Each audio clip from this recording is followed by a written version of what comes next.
இந்த அறிவு திருவிழாவுல கண்காட்சிக்கெல்லாம் நம்ம போயிருப்போம். அந்த கண்காட்சியில ஈஃபில் டவர், தாஜ்மஹால் மாதிரியான கோபுரங்கள் செஞ்சு வைக்கப்பட்டிருக்கும்.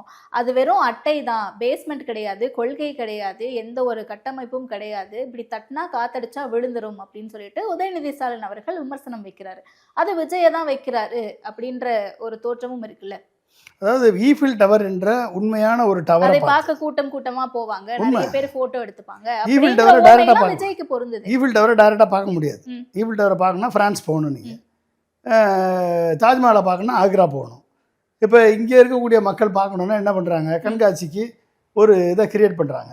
அப்போ ஒரு ஒரு சாதனை சரித்திரம் படைத்தவனை கொண்டு வரணும், படைத்தவனை பார்க்கணுன்னா நீங்கள் பார்க்க முடியுமா? இப்போ வீரமன்னர் சிவாஜி பார்க்க முடியுமா நேரடியாக? கட்டபொம்மனை பார்க்க முடியுமா நேரடியாக? இப்போ பார்க்க முடியுமா? முடியாது. அப்போ பிம்பத்தை தான் கட்டப்படணும். அப்போ இந்த சினிமா நடிகர்கள் என்ன பண்ணுறாங்க, ஒரு பிம்பத்தை உருவாக்குறாங்க.